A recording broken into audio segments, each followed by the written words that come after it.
welcome back to Well, That's Interesting. The I never really thought about it, but I'm glad we did this edition. Today is episode 271. We now know how pigs ended up on islands in the Pacific and why petting a cat leads to a zap. Or rather, why rubbing is needed to create static electricity. My friends, at the end of the day, I believe what makes humanity tolerable, what makes it magical, fascinating, and what redeems us is our audacity to ask silly questions. And with equal parts curiosity and stubbornness, find answers. And it's when those answers are found, not only do they delight, but they make history. Silly questions like, how did this pig get here? Stick with me, and Laurent France, professor of paleogenomics at Queen Mary University of London and the Ludwig Maximilians University in Munich, David Stanton from Cardiff University, and Gregor Larsen from the University of Oxford. It was these three whose sharp eyes and hyper-focused minds noticed something even more peculiar about a peculiar part of the world known as the Wallace Line. Now, what in the world is that? Don't worry, I've got you. It's more like, where in the world? Long, white guy just happens to notice something and says he discovered it. Story short, the Wallace Line is on one hand an imaginary barrier, but on the other, it's very much a real thing. It's a barrier not defined by traditional landmasses, but by a pattern of animals. As so wonderfully summed up by Harry Baker of Life Science, quote, on his travels across the Malay archipelago, a chain of more than 25,000 islands between Southeast Asia and Australia, which includes modern-day countries such as the Philippines, Indonesia, Malaysia, Papua New Guinea, and Singapore, Wallace noticed that the species he'd encountered drastically changed past a certain point. On the Asian side of the line, the creatures exclusively originate from Asia. But on the Australian side of the boundary, animals are a mix of both Asian and Australian descent. For over a century, the asymmetric distribution of species across the Wallace Line bamboozled ecologists. Something happened that enabled Asian species to move in one direction, but prevented Australian species from moving in the reverse direction. But it wasn't clear what that was. End quote. Well, my beautiful fauna, Wallace's Line, created in 1859, is a made-up but not so made-up barrier that delineates Australian and Southeast Asian fauna. For example, elephants, tigers, rhinos, apes, and monkeys are all throughout the Asian continent and on offshore islands. But animals like kangaroos, koalas, dingoes, and platypuses are very much Australian and found nowhere else. As to why? I'm glad you asked. In another long, so many clickety-clack calculations story short, a study published in a July 2023 issue of the journal Science came to a conclusion 160 years later. Researchers used a computer model that factored in what they called the dispersal ability, ecological preferences, and evolutionary relatedness of more than 20,000 species found on either side of the Wallace Line around 35 million years ago, when Australia broke away from Antarctica and smashed into Asia. This created the Malay archipelago. And it also created extreme climate change thanks to tectonic activity, releasing heat and gases. This combination created our barrier. Quote, when Australia drifted away from Antarctica, it opened up this area of deep ocean surrounding Antarctica. This dramatically changed Earth's climate as a whole. It made the climate much cooler. End quote. Study lead author Alex Skeels, an evolutionary biologist at the Australian National University, said in a statement to the Australian National University. Okay, but, big but here. The model revealed that this new climate did not affect all species equally. In Southeast Asia and the newly birthed Malay archipelago, the climate remained a little warmer and wetter compared to Australia, which turned cold and dry. It's believed, quote, creatures in Asia were well adapted to living on the Malay Islands and used them as stepping stones to move towards Australia. But that was not the case for Australian species. They had evolved in a cooler and increasingly drier climate over time and were, therefore, less successful in gaining a foothold on the tropical islands compared to the creatures migrating from Asia. End quote, Alex went on to explain. Well, there you have it. Some liked it hot, and some liked it on the cooler side. Easy peasy, right? Of course not. There's one four-legged problem. pigs. Our nerdy trio noticed pig populations occur on both sides of the Wallace Line and extend way across Southeast Asia to the island of New Caledonia, roughly 750 to 900 miles east of Australia. They're on Vanuatu, an island 1,100 miles east of Australia, and Polynesia, a region in the Pacific Ocean encompassing over 1,000 islands, about 3,500 to 3,800 miles from Australia. So they couldn't help but ask a silly question. How did this pig get here? We will chomp into their new paper, which looked at the genome of over 700 pigs and over 500 mitochondrial genomes. And using that, we will track pig movement across Southeast Asia, and we will compare their locations against what humans were around. Turns out, the dog isn't only man's best friend. You'll see what I mean.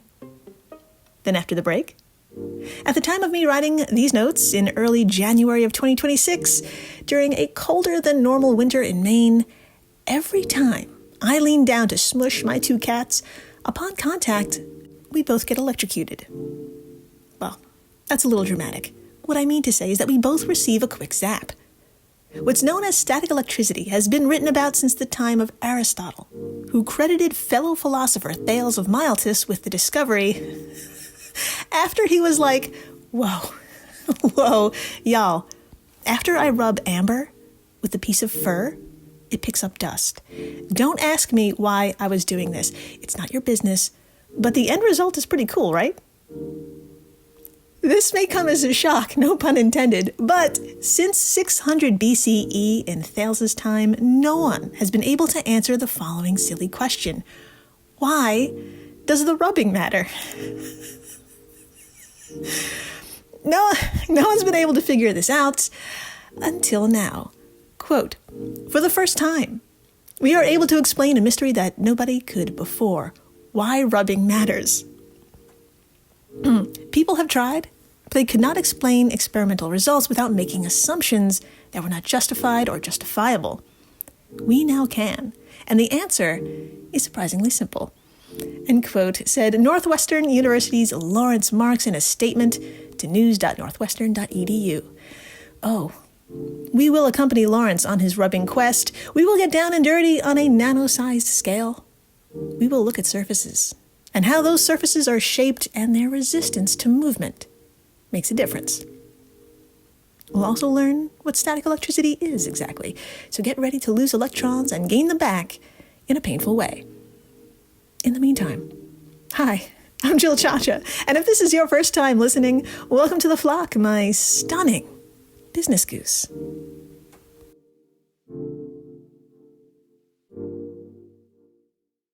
To begin, I'm going to need you to channel your inner cartographer or map maker and grab something to design with, because the location of the countries we're focusing on is central to this story. And for my fellow geographically challenged Americans who just collectively sighed, don't worry. We're going to walk through this together, and at the end, there will be adorable piglets as your reward. So please, everyone, start drawing China, whose shape is sometimes described as a rooster facing right. But don't draw any legs, no, just the body. Once you're done with the body, now is the time to draw a single leg. And that leg represents a peninsula that, from top to bottom, includes Myanmar, Thailand, Laos, Cambodia, and Vietnam. Well done. Under that leg, draw a backwards comma. The top half is Sumatra, while the bottom half is Java. Now point to the end of that comma, and move your finger up and to the right, just a smidge. Please, now draw a starfish that's a bit disheveled. This is Sulawesi, and please underline Sulawesi. We will get back to it shortly. Also of importance, it just so happens to have a close neighbor to the north, a collection of islands you may have heard of, the Philippines. So there you go, make a bunch of dots in a bright color. And finally, come back to your ragged-looking starfish and move down quite a bit. Wonderful. Draw Australia. And there you have it. A map that is wildly incomplete, but it will do for now because it's going to reveal how pigs spread across this part of the world and beyond. So join me now, will you, with our spectacularly nerdy trio, Laurent France, David Stanton, and Gregor Larson, who, as we learned at the top of the show, asked a silly question. How did these pigs get from island to island? They are surprisingly good swimmers, but as also mentioned, these places are hundreds to thousands of miles apart, separated by deep maritime trenches. The team believed that they had a little help, meaning that they were transported and bred by humans. Laurent and the gang figured the best way to prove it, though, and to track the ancient movement of pigs long gone, was to use kind of a map that looks nothing like ours, using the genetic data of pigs from living and archaeological specimens. And they weren't fucking around. According to their study, titled Genomic and Morphometric Evidence for Austronesian-Mediated Pig Translocation in the Pacific, you know the one, 54 modern genomes were used, on top of 60 historical genomes as early as 1896. They threw in an additional 400 publicly available genomes to top the number at 700. But why stop there? Like our piggy friends, the team wanted more.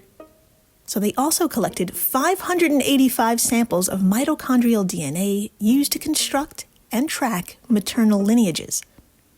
And the morphometric evidence in the title, that refers to the 714 dental remains they used to compare, contrast, and track species over the ages. In the end, this silly question included collaborators from around the world, with more than 50 authors involved, leading to one of the most prolific, exquisitely gluttonous pig studies ever. But big but here. When the DNA analyses were made, after the family trees were constructed, and the team traced piggy paths backward in time, this study also filled in a chapter of human history. Let's get into it. My delicious business goose, grab that map of yours and point to the haggardly shaped starfish known as Sulawesi. It was this beautiful place that produced one of the most profound findings of the 2026 study. Long clickety-clack calculation short, DNA analysis suggested pig translocation by hunter-gatherers occurred tens of thousands of years before the invention of agriculture. 50,000 years ago. I'll say that again. 50,000 years ago, the earliest inhabitants of Sulawesi captured and sailed native pigs to other islands like Timor, located 1,000 miles south. The breed that took this first wave of transport was the aptly named Sulawesi warty pig, which also goes by the aptly named Celebes pig. Not because they're a celebrity in my eyes as the first pig to set sail, but it's the short version of their scientific name, Sus celebensis. This sus cutie generally sports a gray-black coat and a long snout decorated with a distinctive yellow band. The rest of their face is speckled with 3 pairs of facial warts, which are much larger and more prominent in males. They can grow up to 120 pounds, and if you'd like to see one, I have photos over today's posts on the old socials. But those photos are dog shit compared to what else I have waiting for you there. Along with DNA evidence, the team's theory that the early people of Sulawesi had an important relationship with this pig is further supported by art. You heard me. Art. More specifically, cave art. As you swipe past photos of the modern Sulawesi warty pig, you'll land on an image, a drawing, made 45,000 years ago. This extraordinary image was found inside the Liang Tidange cave, located in Sulawesi, and as you can plainly see, it's the same damn pig. Yeah, the Pleistocene hunter-gatherers of this island drew these ancient pigs like one of your French girls. Like I said, this is astonishing. And the discoveries just keep coming. The second wave of pigs took some time, but when it hit with the power of a tsunami. This pig tsunami occurred 4,000 years ago, beginning off the coast of mainland China. And it ended 6,600 miles out into the Pacific. Quote, their journey began from Taiwan, extending across the Philippines, northern Indonesia above Sulawesi, and into Papua New Guinea above Australia, and on to the outlying islands as far as Vanuatu and remote Polynesia. End quote from the team's January press release. My friends, the ones who took this journey were who we call today Sus scrofa, a species that also goes by the name wild boar, wild swine, common wild pig, Eurasian wild pig, or simply wild pig. And it goes by so many fucking names because this species is now one of the widest ranging mammals in the world. But I'm getting ahead of myself. At the time, 4,000 years ago, from what is now Taiwan, a group of people called Austronesians decided to participate in a massive seafaring expedition across the Pacific, which would change our world as we know it. They settled Madagascar, Southeast Asia, and Polynesia. Generations later, they spread even farther from New Zealand to Hawaii. DNA evidence suggests along with them was Sus scrofa. And you may be wondering why these specifically. I'm glad you asked. As reported by Anastasia Scott of Discover magazine, the pigs brought by the Austronesians possessed specific domestic traits, such as reduced aggression, tolerance for captivity, and high reproductive rates. This made them equally suited for long-distance maritime transport and village-based husbandry. End quote. Ooh, yes, indeed. Sus scrofa was so easy to fall in love with, even Europeans couldn't say no, bringing them along with their fuckery to North America. And, this is my favorite part. If you're a long-time listener of this show, then you know what happened next. Those pigs who escaped domestication bred with other species of feral introduced pigs in North America, creating a super pig of which millions now roam across at least 35 U.S. states today. So, the next time someone asks you where did this pig come from, or hell, even if they didn't ask you, tell them to shut up and take a seat. It's quite a story that begins 50,000 years ago. After the break, we are leaving the turquoise waters of Indonesia and Polynesia for a rug in your home. Yeah, the one particular rug that when your own little piggies rub against it means you're in for quite a shock. Static electricity has now been fully explained thanks to some hot-for-surfaces nerds, and you will see what I mean. Stay tuned. When you want your spring break to feel like... and your kids' pool day to feel like... and your hotel bed to feel like... ooh, and room service to feel like... because at Hilton, hospitality feels like... Your cabana's ready. Would you like fresh towels? It matters where you stay. Book now at Hilton.com. Hilton, for the stay. This episode is brought to you by Nespresso. Introducing Virtuo Up, the latest in a long line of innovation from Nespresso. It's innovation you can touch, sense, and taste in every single cup. With a 3-second start, easy open lever, and dedicated brew over ice button, it's even easier to enjoy your coffee your way. Sip for yourself. Shop Virtuo Up exclusively at Nespresso.com. And we're back. We are so back, and my friends, I'm going to need you to fire up the old tube of you and search for the following video whose animation is so charming you'll heave.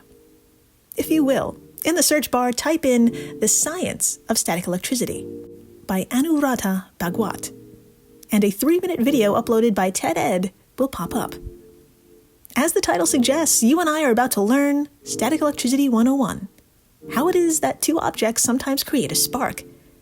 Now, if you're too busy being stuck to something yourself and can only listen right now, no worries. I'll have a few screenshots of this pleasantry over at today's post on the socials so you can check it out later. So, in the meantime, let's have the time of our lives and learn the science of static electricity.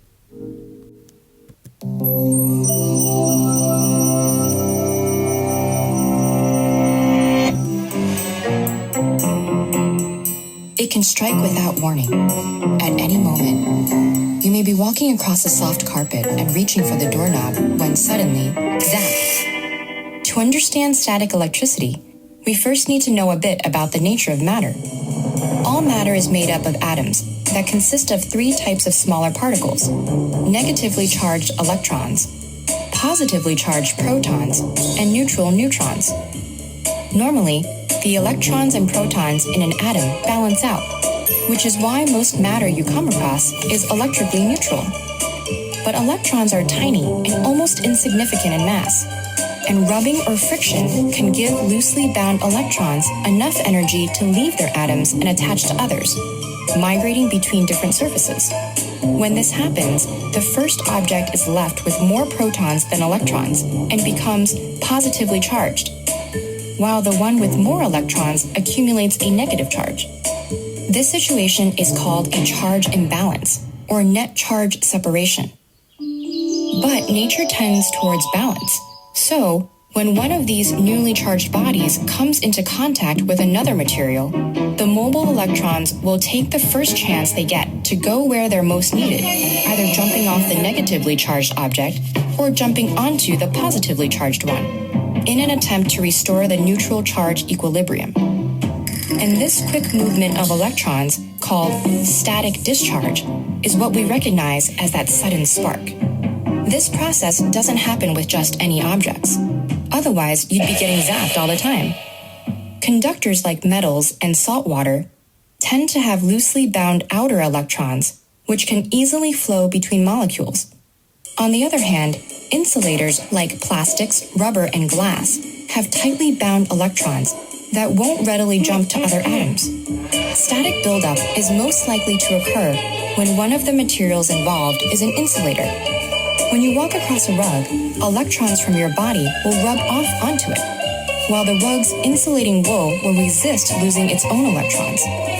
Although your body and the rug together are still electrically neutral, there is now a charge polarization between the two.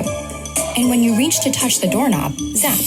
The metal doorknob's loosely bound electrons hop to your hand to replace the electrons your body has lost. When it happens in your bedroom, it's a minor nuisance. But in the great outdoors, static electricity can be a terrifying, destructive force of nature. In certain conditions, charge separation will occur in clouds. We don't know exactly how this happens.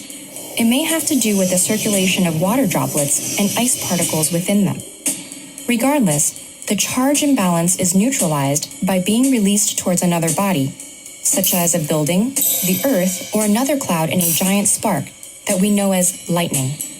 And just as your fingers can be zapped over and over in the same spot, you better believe that lightning can strike the same place more than once.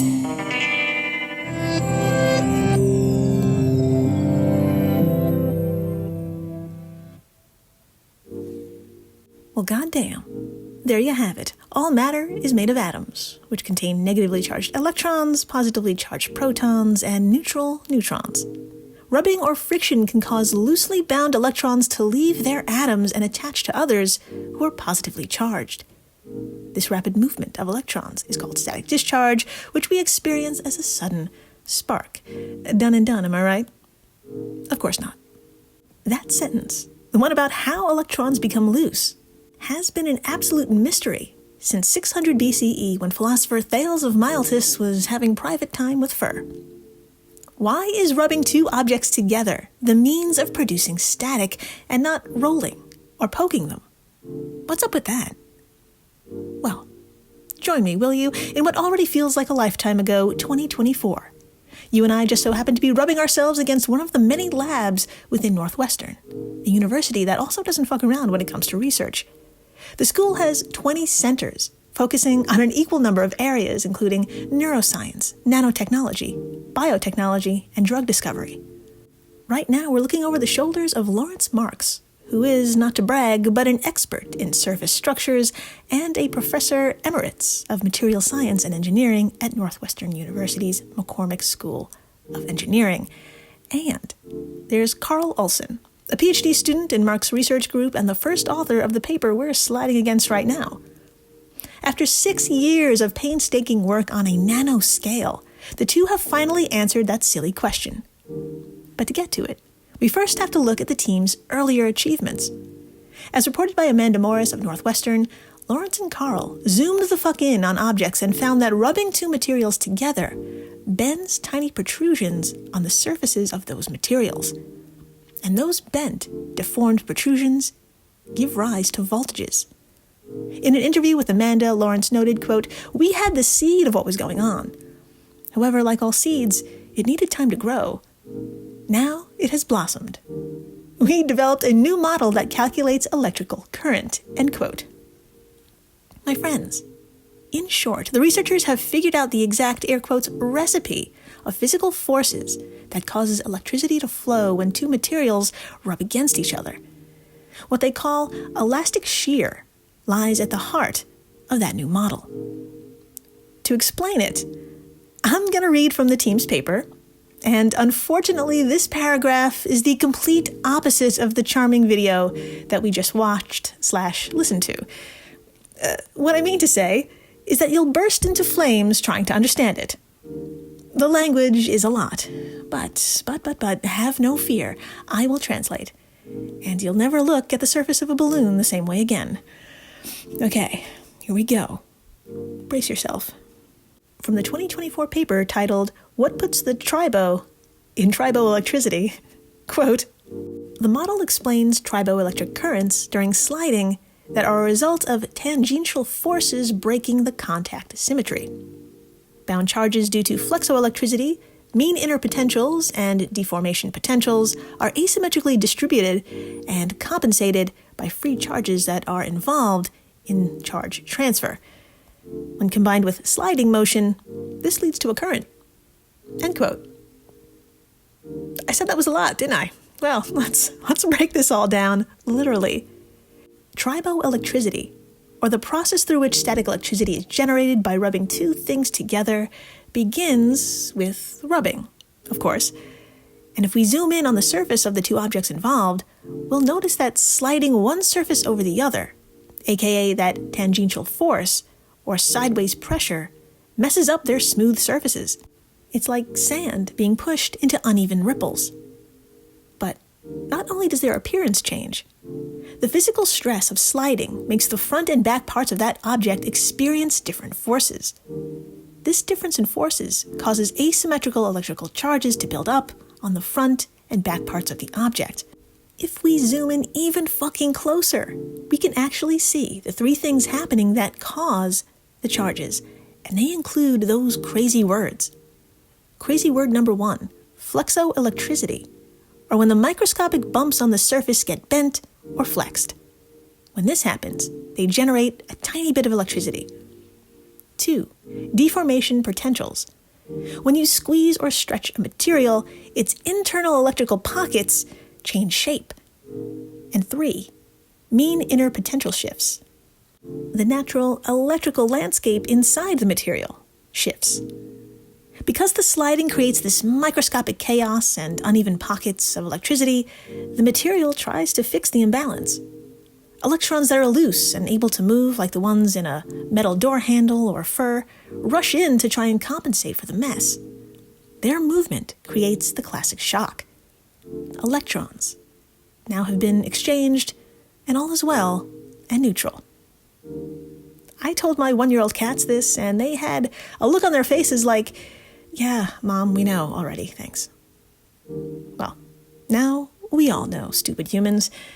And as to why any of this is meaningful, like who gives a crap about what's happening on a nano level, that's a great question. Get this. Usually, static electricity is just a quick zap that disappears instantly, right? Well, by understanding the specific recipe of forces mentioned in that paper, like flexoelectricity and symmetry breaking, scientists can create triboelectric nanogenerators. And this is going to blow your mind. According to CAS.org, these generators are microscopic, and they can be made from flexible materials like plastic, fabric, or even paper, and they can be hidden in places where batteries won't fit. This means self-powered clothing could be a thing. Your jacket sleeve could charge your phone while you walk, for example. Battery-free pacemakers could be a thing as well, because the simple repetitive motion of a heartbeat could generate enough electricity to power the device forever.